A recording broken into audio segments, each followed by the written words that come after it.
پھر دوسری آیت مبارکہ ہے کہ ذالکل کتاب، یہ کتاب ہے، لا ریبہ، نہیں ہے کوئی شک فیہ، اس میں۔ اب ذالکہ جو ہے یہ گرامر کے لحاظ سے اس میں اشارہ بعید ہے، یعنی کہ دور کے اشارے کے لیے آتا ہے، وہ کے لیے آتا ہے۔ مگر ہم جب ترجمہ کرتے ہیں تو ہم کہتے ہیں کہ یہ کتاب، اس میں کوئی شک نہیں ہے، اس کی کیا وجہ ہے؟ تو یہاں پر ایک اہم نقطہ سمجھ لیں، جب ہم قرآن پاک پڑھتے ہیں تو ہمیں لفظ قرآن بھی نظر آتا ہے اور کتاب بھی نظر آتا ہے۔ تو جہاں کہیں یہ لفظ کتاب آتا ہے تو اس کا مطلب یہ ہے کہ یہ قرآن پاک 7 آسمانوں کے اوپر لوح محفوظ میں لکھی ہوئی کتاب تھی۔ پھر اللہ تعالیٰ نے جبرائیل امین کے ذریعے اس کتاب کو نبی علیہ السلام کے اوپر نازل کیا۔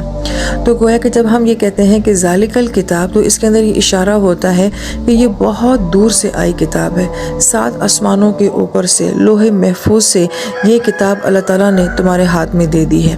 اس کی عظمت کو پہچانو، اس کے مقام کو پہچانو۔ اور جہاں کہیں قرآن پاک میں لفظ قرآن آتا ہے، آپ اس کے ہاتھ حاذا دیکھیں گے، اور حاذا جو ہے یہ کے لیے آتا ہے، اس میں اشارہ قریب کے لیے آتا ہے۔ اور قرآن کا مطلب ہے پڑھی جانے والی کتاب، قرأ سے ہے، تو گویا کہ یہ کتاب جس کو تم پڑھ رہے ہو، جس کو تم تلاوت کر رہے ہو، تو تلاوت کہاں ہو رہی ہے؟ اس دنیا میں ہو رہی ہے، یہاں ہو رہی ہے، اس لیے اس کے ساتھ حاضر قرآن، یہ قرآن کہا جاتا ہے۔ اور جب یہ ذالکل کتاب آتا ہے تو یہ کتاب دنیا میں تو تھی نہیں، یہ تو آسمانوں میں لکھی ہوئی کتاب تھی، وہاں سے آئی ہے، تو گویا کہ پھر اس کے لیے ذالکہ دور کا جو اشارہ ہے وہ استعمال کیا جاتا ہے۔ مگر ہم اس کو یہ میں کیوں ترجمہ کرتے ہیں؟ اس لیے کرتے ہیں کہ یہ اس وقت تمہارے ہاتھوں میں ہے، ذالکل کتاب۔ پھر اللہ پاک فرماتے ہیں لا ریبہ، اس میں کوئی شک نہیں ہے۔ اب شک کے لیے قرآن پاک میں جو ہے وہ چند الفاظ آتے ہیں، شک، شبی، مریا، مریج، لبس اور ریب۔ یہ 6 الفاظ ایسے ہیں جو قرآن پاک میں شک کے لیے آتے ہیں، لیکن اللہ تعالیٰ نے اس میں سے جو ہے وہ ریب کو استعمال کیا ہے۔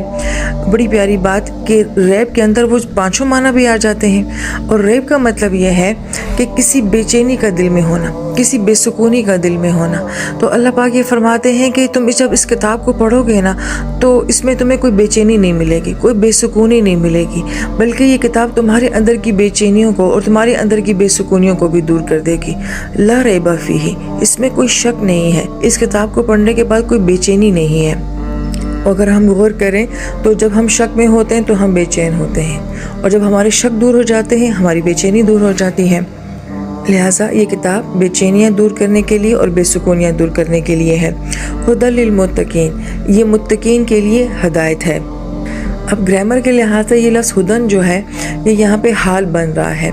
حال کا کیا معنی ہوتا ہے؟ اگر یہ کہا جائے کہ یہ کتاب ہدایت ہے تو اس نے صحابہ کو ہدایت دی اور ماضی کے لوگوں کو ہدایت دی، تو میں کہوں گی میں کیوں پڑھوں، مجھے اس کا کیا فائدہ ہے؟ لیکن ہدن ہمیں یہ بتا رہا ہے، جو کہ گرامر کے لحاظ سے یہ حال بن رہا ہے کہ یہ ایک زندہ کتاب ہے۔ یہ کل بھی لوگوں کو ہدایت دیتی تھی، یہ آج بھی لوگوں کو ہدایت دے رہی ہے، اور یہ قیامت تک لوگوں کو ہدایت دیتی رہے گی۔ کیونکہ حال کا مطلب ہی کیا ہوتا ہے؟ جیسے ہم کہتے ہیں پریزنس، حال، موجودہ۔ تو یہ کتاب ایسی ہے جو ہر وقت میں موجود ہے، ہر دور میں یہ زندہ ہے، ہر وقت کی نسل کو اور انسانیت کو یہ کتاب جو ہے یہ فائدہ دیتی ہے۔ لیکن پھر اس کے بعد للمتقین آتا ہے۔ اب متقین جو ہے اس کا ترجمہ عموماً قرآن پاک میں ڈر سے کیا جاتا ہے، لیکن ہر جگہ اس کا ترجمہ ڈر نہیں بھی ہوتا ہے۔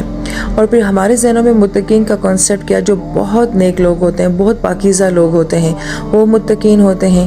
تو پھر پڑھنے والے کے ذہن میں یہ آتا ہے کہ اگر یہ متقین کے لیے ہے، میں تو گنہگار ہوں، میں تو خطا کار ہوں، میں اس کتاب کو کیوں پڑھوں، مجھے اس کے پڑھنے کا کیا فائدہ ہوگا، یہ تو ہے ہی نیک لوگوں کے لیے۔ اور پھر ہم یہ کہیں گے جب یہ نیک لوگوں کو فائدہ دیتی ہے تو برا بندہ سے نہیں فائدہ اٹھا سکتا۔ اس لیے لفظ متقین کو جاننا بہت ضروری ہے۔ متقین کا لفظ جو یہ وقایتن سے ہے، اور اس کا مطلب ہوتا ہے حفاظت کرنا، اپنے آپ کو بچانا۔ لہٰذا یہ کتاب یہ کہہ رہی ہے کہ ہر وہ شخص جو اپنے آپ کو گناہوں سے بچانا چاہتا ہے، اللہ تعالیٰ کی نافرمانی اور ناراضگی سے اپنے آپ کو بچانا چاہتا ہے، یہ کتاب اس کو ہدایت دے گی، یہ کتاب اس کو ضرور نفع دے گی۔ مگر متقین کا لفظ جو ہے یہ اسم کے ساتھ بیان کیا گیا ہے کہ وہ لوگ جو مسلسل اپنے آپ کو گناہوں سے بچانا چاہتے ہیں اور زندگی میں اس کوشش میں رہتے ہیں کہ ہم نے اللہ تعالیٰ کی نافرمانی نہیں کرنی ہے، تو یہ کتاب ان کا ہاتھ تھام لے گی، پھر ان کو ہدایت دے گی، ان کو نئے راستے کے اوپر انشاءاللہ یہ کتاب چلائے گی۔ تو ھدی للمتقین، تو ہم میں سے کون ایسا ہے جو گناہ سے نہیں بچنا چاہتا؟ ہم میں سے کون ایسا ہے جو اللہ تعالیٰ کی نافرمانی سے نہیں بچنا چاہتا؟ اس کا مطلب یہ ہے کہ یہ کتاب ہر ایک کے لیے ہے، چاہے وہ نیک ہے چاہے وہ گنہگار ہے، مگر اس میں اللہ تعالیٰ کو پانے کی تمنا اور خواہش ہے تو یہ کتاب اس کو ہدایت دے گی انشاءاللہ۔